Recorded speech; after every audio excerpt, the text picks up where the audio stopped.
La nature et l'identité du syndicalisme français se forgent dans la douleur. Les dispositions prises au cours de la Révolution française, à l'encontre des premières associations ouvrières, vont profondément marquer l'avenir du mouvement syndical jusqu'à nos jours. Au début du XIXe siècle, il n'existe aucune législation sociale et la majorité de la population française vit dans la misère.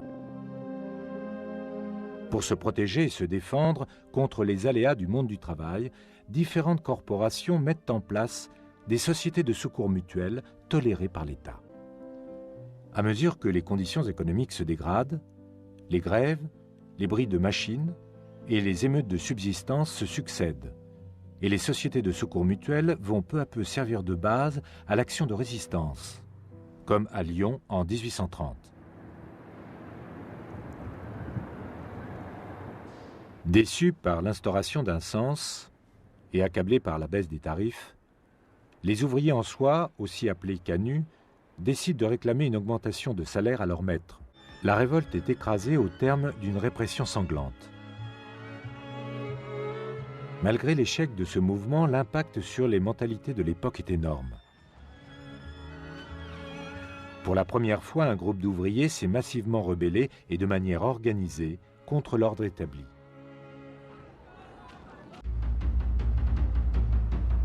La révolte des canuts a profondément renforcé la volonté d'acquérir une autonomie face au patron et donc le sentiment d'appartenir à une classe sociale distincte.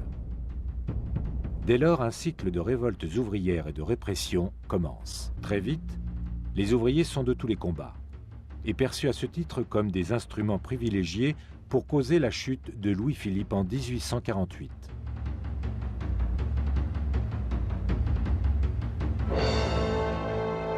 La participation des ouvriers à la Révolution de 1848 est décisive. En 3 journées, la monarchie est emportée. Désormais, la Nouvelle République proclame le droit d'association pour les ouvriers, le droit au travail, le suffrage universel pour les hommes et réduit la journée de travail. La répression de juin 1848 fait plus de 3000 morts et 15 000 personnes sont déportées sans jugement.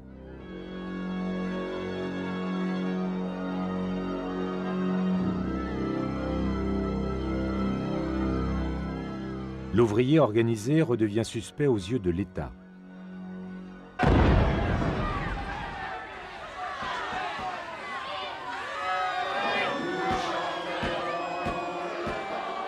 Une fois de plus, la répression prend le pas sur toute autre forme de négociation.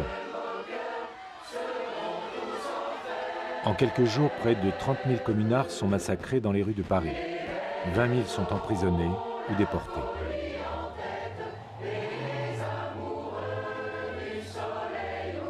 La répression décapite le mouvement ouvrier révolutionnaire. Il faudra attendre plus d'une décennie pour que les associations ouvrières reprennent leur essor. Mais face au développement massif et inéluctable de la classe ouvrière, l'État se décide enfin à légiférer en faveur du monde du travail. L'identité de la Confédération générale du travail, majoritairement anarchiste et révolutionnaire, est le fruit d'un siècle de répression et de clandestinité. Pour la CGT, comme pour l'ensemble du monde ouvrier français, les luttes syndicales ne font que commencer. Les anarcho-syndicalistes s'affirment au détriment des réformistes, renforçant ainsi la méfiance de la CGT à l'égard de l'État et la nécessité d'imposer le principe de la grève générale. En 1891, à Fourmies, une charge policière se solde par 9 morts. Au début du XXe siècle, de nombreux dirigeants syndicalistes sont emprisonnés. Des militants sont révoqués, d'autres sont tués comme à Draveil en 1908. La charte d'Amiens en 1906 confirme la voie choisie par la CGT, celle d'un syndicalisme révolutionnaire marqué par la lutte des classes, l'indépendance politique, l'expropriation des capitalistes et la grève générale.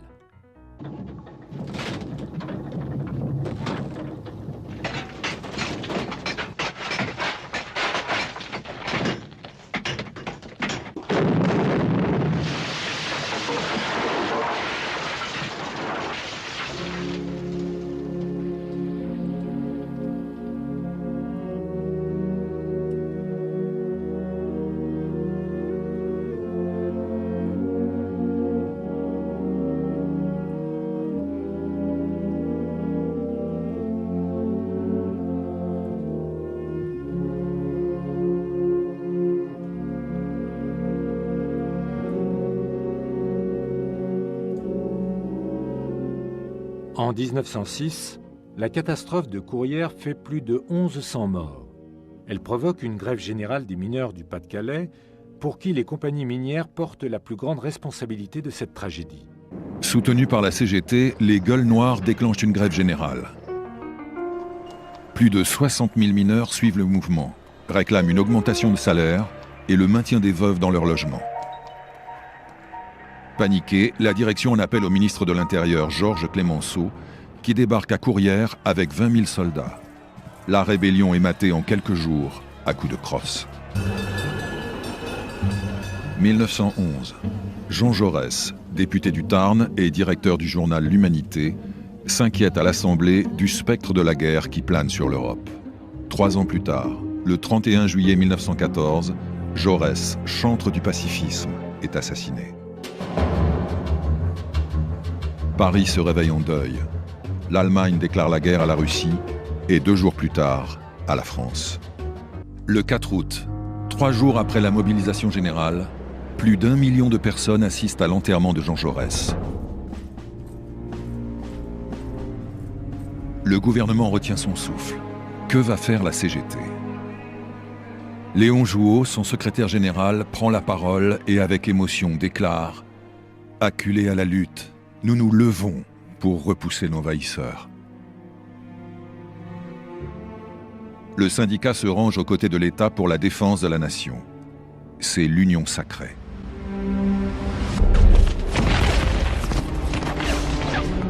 La guerre durera 4 ans. Près d'1 400 000 soldats français y laisseront la vie.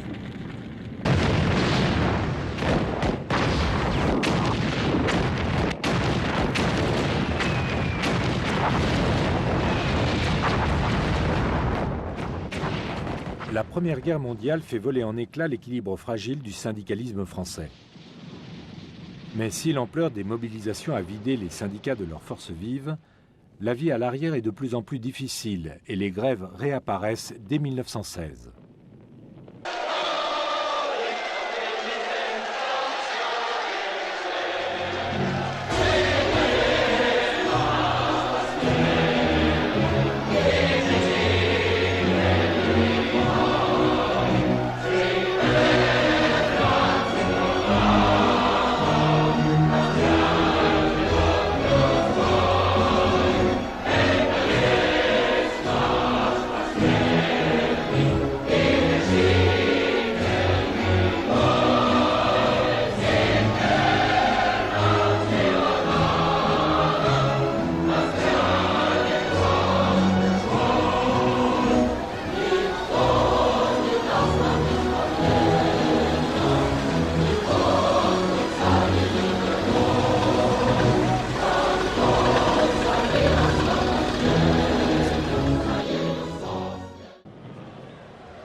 L'hécatombe de la guerre, les mutineries dans l'armée et surtout la révolution russe de 1917 incitent la classe ouvrière à une protestation de plus en plus vigoureuse.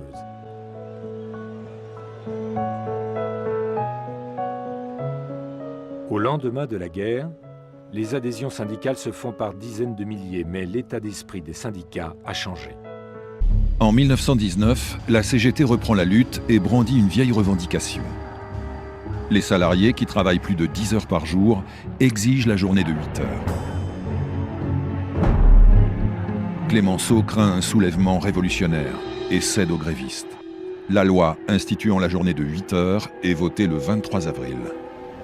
Au sein de la CGT, les rapports se radicalisent entre les minoritaires à tendance communiste et les majoritaires à tendance socialiste. La direction procède alors à des exclusions massives des opposants communistes qui fondent en 1922 une nouvelle centrale, la CGTU. L'affrontement idéologique qui les oppose va contribuer à diviser le monde syndical pendant plus de 50 ans, entre ceux qui acceptent l'influence du Parti communiste et ceux qui luttent pour l'indépendance absolue des syndicats à l'égard des partis.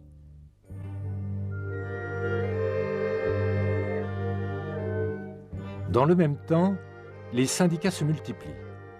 Le syndicat chrétien CFTC en 1919 et les organisations de fonctionnaires, enfin reconnue en 1924. La crise de 1929 se répercute en France dans les années 30, alors que la classe ouvrière est en plein bouleversement. Le salaire au rendement se généralise, la déqualification massive et la baisse du pouvoir d'achat font des ravages. La longue foule des chômeurs s'étire le long des routes et dans les villes. Par les marches de la faim, ils exigent l'ouverture d'un fonds de chômage et protestent contre les 500 décrets-lois de Laval, instaurant la répression gouvernementale et anti-ouvrière. En 1934, les salaires ont baissé de plus de 30% depuis 1930 et le nombre des chômeurs approche de 500 000. Ils réclament du travail et du pain. Dans toute l'Europe, le fascisme gagne du terrain. En France, le 6 février 1934, une manifestation d'extrême droite soulève l'indignation des syndicats qui décident, pour la première fois, de réagir ensemble. Le 9, à l'appel de la CGTU et du Parti communiste, la classe ouvrière unie tient le pavé de Paris toute la nuit. Et le 12, c'est la grève générale. Les cortèges de la CGT et de la CGTU se rencontrent. Ce mélange ne forme plus qu'un seul grand cortège. Nous avions retrouvé l'Union des travailleurs sapée 13 ans plus tôt. Grâce à elle, en février 1934, nous avons barré la route au fascisme. Cela, le genre humain, c'est la lutte finale. Le succès de cette manifestation contribuera à faire de la place de la Nation un haut lieu de rassemblement des forces de la gauche jusqu'à nos jours. Les retrouvailles de la CGTU et de la CGT, en ce 12 février 1934, vont fortement marquer l'imaginaire collectif du mouvement ouvrier.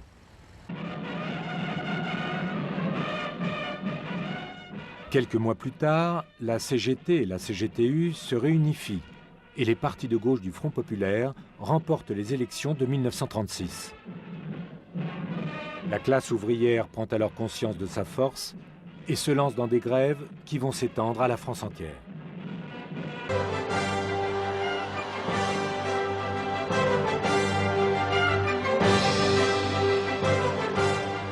Le patronat est terrorisé. Non contents d'arrêter le travail, les ouvriers occupent les entreprises, constituent des comités de grève, organisent des bals et des banquets dans les usines. C'est un gigantesque élan d'enthousiasme, nourri de colère, de fierté et d'espérance, qui emporte plus de 2 millions de travailleurs et leurs familles sur un air de kermesse.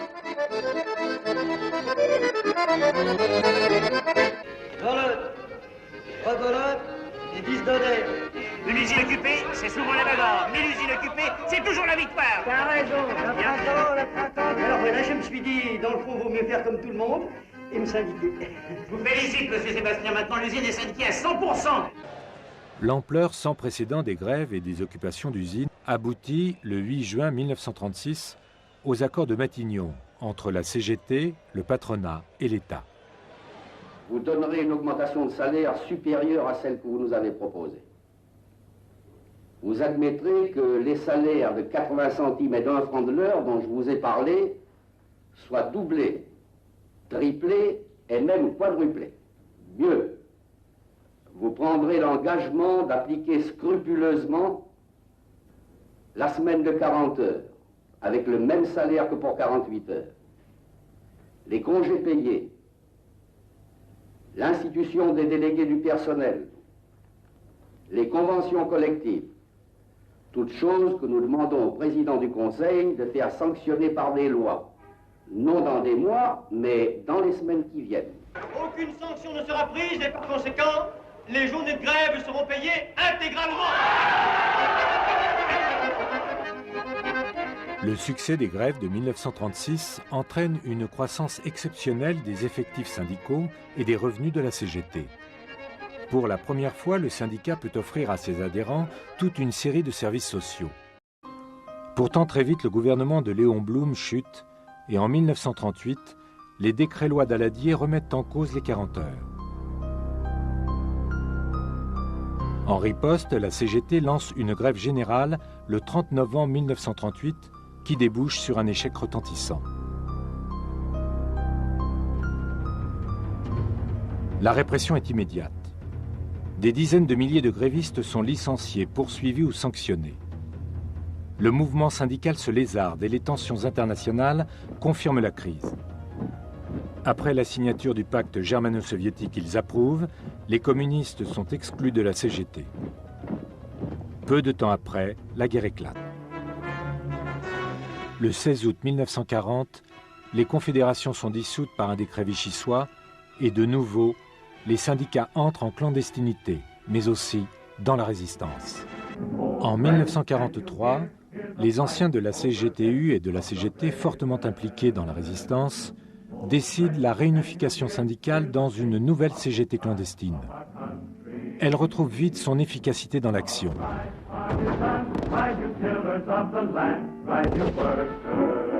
De nombreuses grèves sont organisées et au lendemain du débarquement allié, la CGT et la CFTC clandestine donnent en commun le 18 août 1944 l'ordre de grève pour la libération de Paris.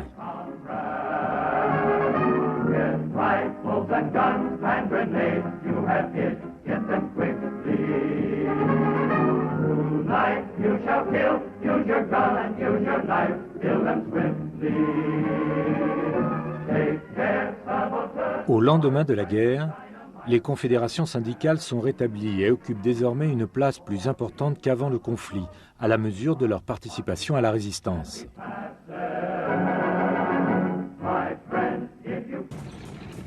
En pleine période de reconstruction du pays, auquel le mouvement syndical participe pleinement, les revendications se concentrent sur la lutte pour l'amélioration du pouvoir d'achat et l'établissement de nouveaux cadres économiques.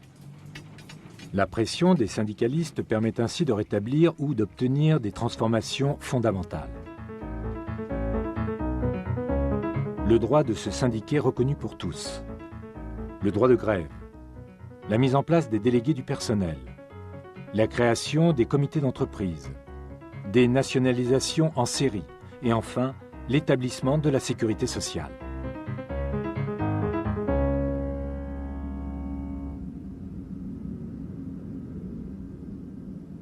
Malgré ces avancées décisives, les conditions de vie de la population française restent toujours difficiles.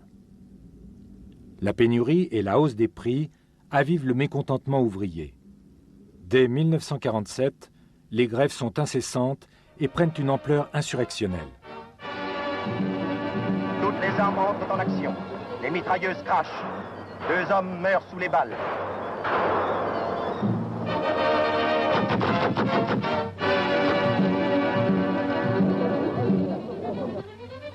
La police lance des bombes lacrymogènes importées d'Allemagne.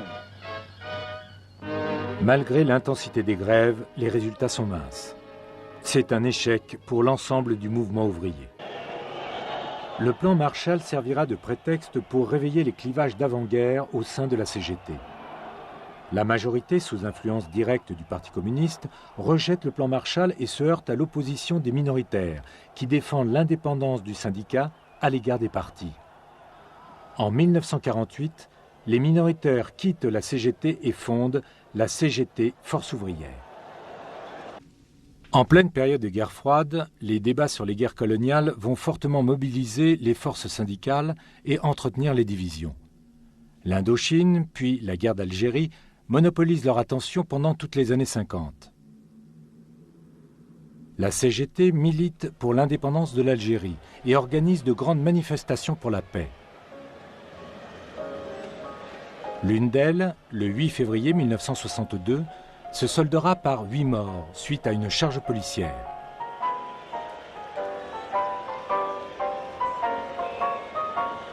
Il faut attendre la fin de la guerre d'Algérie pour que les questions sociales reprennent leurs droits.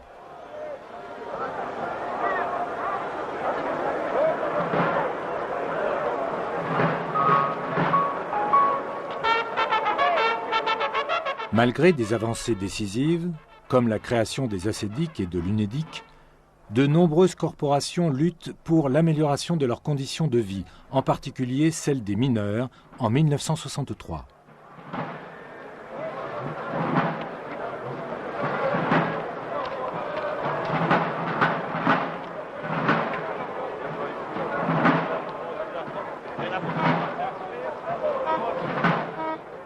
Face aux grèves, le général de Gaulle décide la réquisition des mines. La réaction est immédiate. Les syndicats et les mineurs de tous les bassins de France se mobilisent en masse, soutenus par l'opinion publique. Le chantage de la faim. Si nous n'avons pas accepté le chantage à la réquisition le 3 mars, ce n'est pas celui à la faim que nous accepterons aujourd'hui.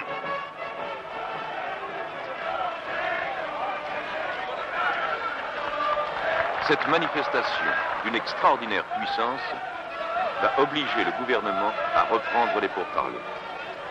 Ils aboutiront le 3 avril, après 48 heures de discussion entre représentants syndicaux et direction des charbonnages.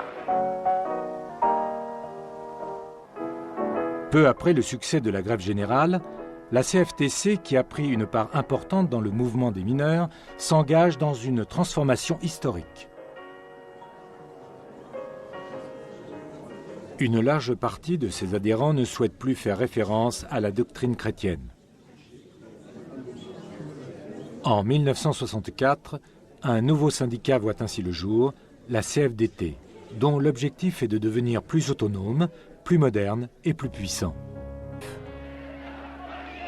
En mai 1968, les étudiants se révoltent.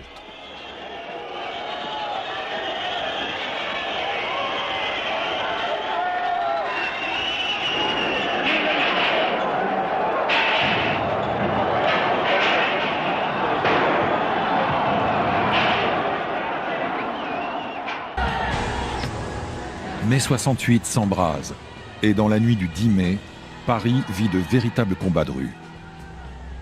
L'escalade de la violence et la brutalité policière font basculer l'opinion du côté des étudiants. Il est évident que des problèmes n'ont pas tout de suite été quand même véritablement compris, mais à partir du moment où la police a chargé au quartier latin et ailleurs, il y a eu quand même un mouvement de sympathie. La CGT, craignant que les idées révolutionnaires de la jeunesse puissent contaminer les ouvriers, entre dans la danse et reprend le mouvement en main. Avec FO et la CFDT, elle appelle à la grève générale. Le 13 mai 68, 7 millions de personnes, étudiants et salariés unis, arpentent le bitume aux 4 coins du pays.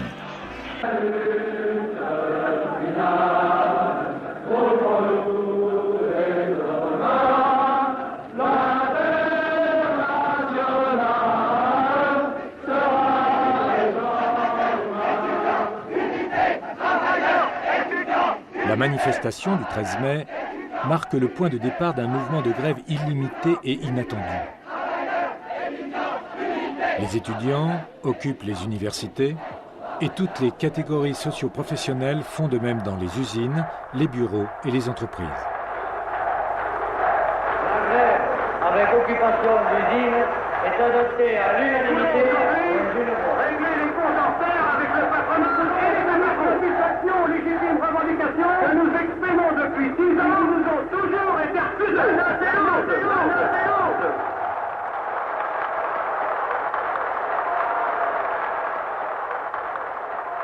Étudiants, unité, ouvriers, étudiants, unité, ouvriers, étudiants. L'envergure exceptionnelle des grèves permet de renouer les liens avec une mémoire collective révolutionnaire qui s'était affaiblie depuis la Deuxième Guerre mondiale.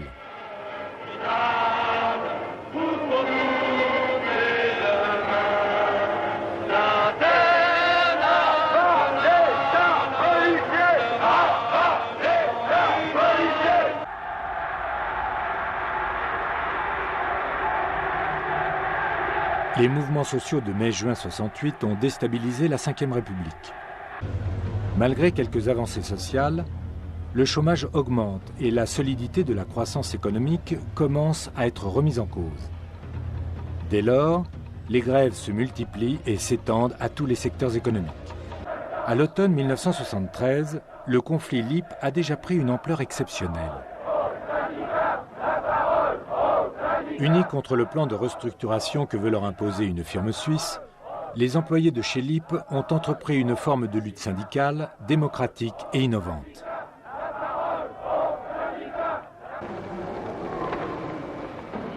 L'expérience autogestionnaire démontre son efficacité, mais dans le même temps, la crise pétrolière confirme la fin du développement économique ininterrompu des 30 Glorieuses. Désindustrialisation, Baisse du pouvoir d'achat, montée du chômage, remise en cause de la protection sociale, toutes les catégories socio-économiques sont touchées.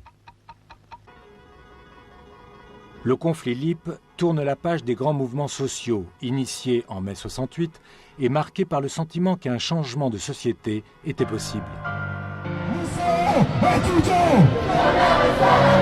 C'est tout, c'est